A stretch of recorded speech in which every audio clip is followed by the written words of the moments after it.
Our next speaker, Jesus Guerrero, the family's foundation. The family's foundation, Jesus Guerrero.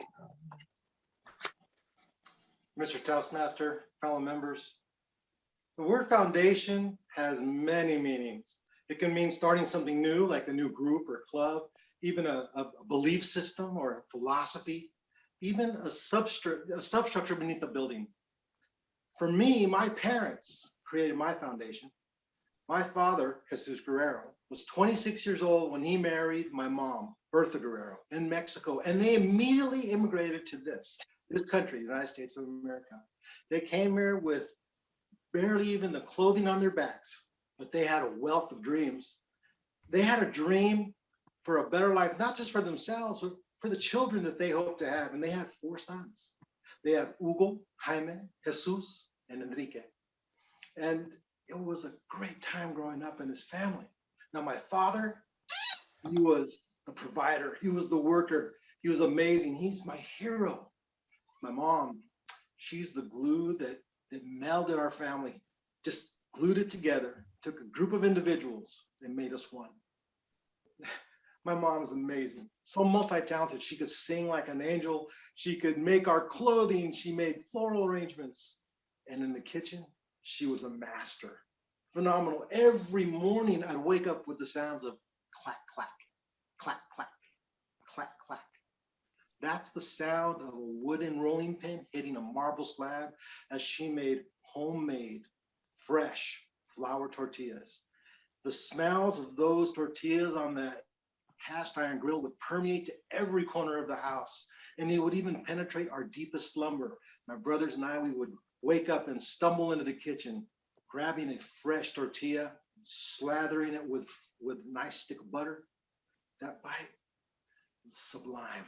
I can still taste it. In fact, no matter what she made, enchiladas, taquitos, anything, were fantastic. In fact, you could say that she laid the foundation for the man that I am today. But she had a great sense of humor too, and still does. She was mischievous and playful and childlike. One time I came home from school and I made myself a peanut butter and jelly sandwich, nice white bread, a nice slathering of creamy peanut butter, and maybe an excessive amount of strawberry preserves. Set it on the plate, went to get a nice cold glass of milk. I turned around, my sandwich was gone. I looked up and saw my mother running from the kitchen, and I gave chase. I caught her in the living room the next room over, as she was stuffing my sandwich in its entirety into her mouth. I could see the jelly and the peanut butter just oozing from her fingers. And I heard the muffled sounds of laughter as it tried to escape past the impacted sandwich. Her eyes were just glinting with merriment and mischievousness. To this day, I can't see a peanut butter and jelly sandwich without thinking of my mom. You know, she stressed education. She wanted me to have brains over brawn. Once when we were little, my brothers and I, we were all sitting at the dinner table, and she asked my oldest brother, Hugo, what would you like to be when you grow up? And my brother said, I'm going to be a doctor. And she was, yes, we have a doctor in the family. We're going to have a doctor in the family. Jaime, what about you? And he was, I'm going to be a doctor too. He goes, yay, we have two doctors in the family.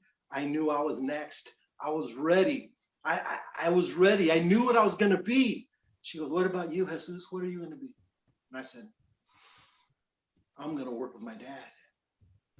And I was waiting for the roars, the cheers, the adulation. And I was surprised when both my parents said, no, that's not what we want for you. I didn't understand that their dreams for me were greater than any dreams I had for myself.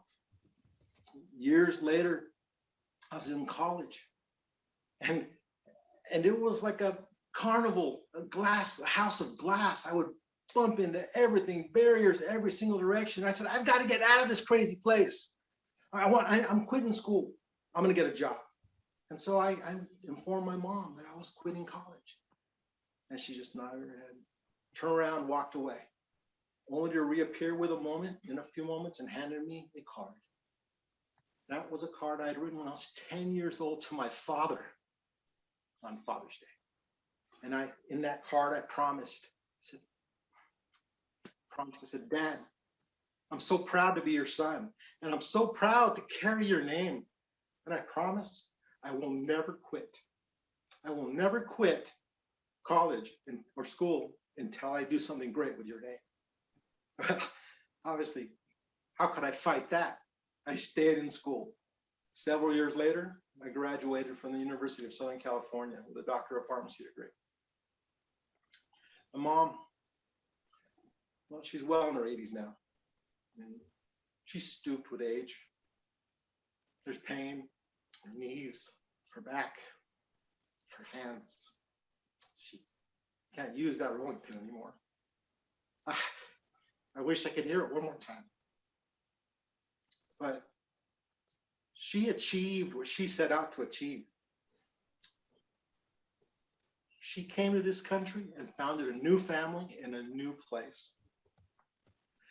She taught me that having a belief in God and hard work can make miracles come true. She gave me a base of support where I could chase my own dreams.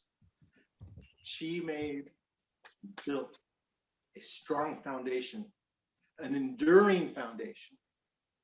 My mom, she gave me my foundation. Mr. Toastmaster.